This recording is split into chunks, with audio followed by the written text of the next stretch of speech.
Hello everyone, welcome back to my channel economics time. और आज के लेक्चर में हम डिस्कस करने वाले हैं प्राइस कंजप्शन कर्व के बारे में कि ये कर्व होता क्या है और इसको हम डिराइव कैसे करते हैं। चलिए देखते हैं। बेसिकली प्राइस कंजप्शन कर्व क्या शो करता है कि जब किसी एक कमोडिटी के प्राइस में चेंज आता है तो वो चेंज कंज्यूमर इक्विलिब्रियम को कैसे अफेक्ट करेगा, प्रोवाइडेड जब दूसरी कमोडिटी का प्राइस है वो कांस्टेंट रहे, कंज्यूमर की इनकम है वो कांस्टेंट रहे, कंज्यूमर के टेस्ट है, प्रेफरेंसेस है वो कांस्टेंट रहे।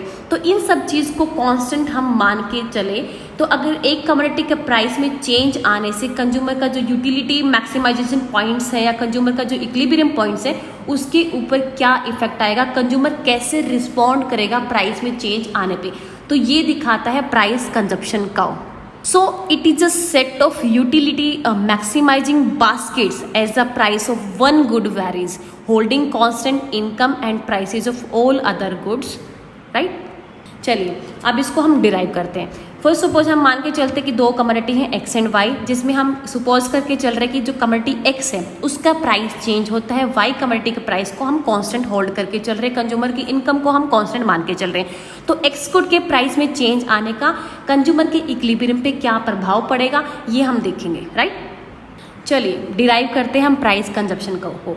एक्स एक्सिस पे हमने क्वांटिटी ऑफ एक्स को लिया है, वाई एक्सिस पे क्वांटिटी ऑफ वाई को मेजर किया है। इनिशियली कंज्यूमर है वो ए पॉइंट पे इक्विलिब्रियम पे है, जहाँ पे उसकी जो इनिशियल बजट लाइन है BL1 वो टेंजेंट है उसके इंडिफरेंस कर्व U1 के साथ, ए पॉइंट पे वो इक्विलिब्रियम पे।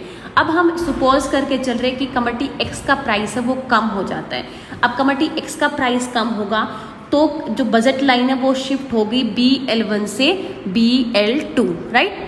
बिकॉज अब हम वाई कमोडिटी के प्राइस को कांस्टेंट लेके चले हैं तो जो वर्टिकल इंटरसेप्ट है इसमें कोई चेंज नहीं आएगा, जो बजट लाइन शिफ्ट होगी वो सिर्फ हॉरिजेंटली शिफ्ट होगी। तो बजट लाइन है वो प्राइस कम होने से BL1 से BL2 पे शिफ्ट होगी। अब जो नया इक्विलिब्रियम पॉइंट है कंज्यूमर का, जहाँ पे BL2 जो उसके हायर इंडिफरेंस का U2 के साथ टेंजेंट है बी पॉइंट पे, अब कंज्यूमर इक्विलिब्रियम बी पॉइंट के ऊपर आता है, राइट। अब फर्दर अगर प्राइस डिक्रीज हो जाते हैं कमोडिटी एक्स का तो जो हमारी बजट लाइन है वो शिफ्ट हो जाती है BL2 से BL3 और हमारा नया कंज्यूमर इक्विलिब्रियम पॉइंट हमें मिलता है पॉइंट C। तो इन सभी पॉइंट्स को जो यूटिलिटी मैक्सिमाइजिंग पॉइंट्स हैं, कंज्यूमर इक्विलिब्रियम पॉइंट्स हैं A B C, इन सभी पॉइंट्स को ज्वाइन करने पे जो लाइन हमें मिलती है, जो कर्व मिलता है, that is price consumption curve, right. कीमत उपभोग वक्र, ओके। दैट शोज कि कमोडिटी के प्राइस में चेंज आने से कंज्यूमर इक्विलिब्रियम के ऊपर क्या प्रभाव पड़ेगा, क्या अफेक्ट आएगा, कैसे एक कंज्यूमर रिस्पॉन्ड करेगा to the change in a price of a good. जब हम बाकी गुड्स का प्राइसेस को कांस्टेंट रखें, कंज्यूमर की इनकम को, कंज्यूमर के टेस्ट को कांस्टेंट रखें, ठीक है। यहाँ से हम इसी अब प्राइस कंजप्शन कर्व से हम इंडिविजुअल डिमांड कर्व को डिराइव कर सकते हैं।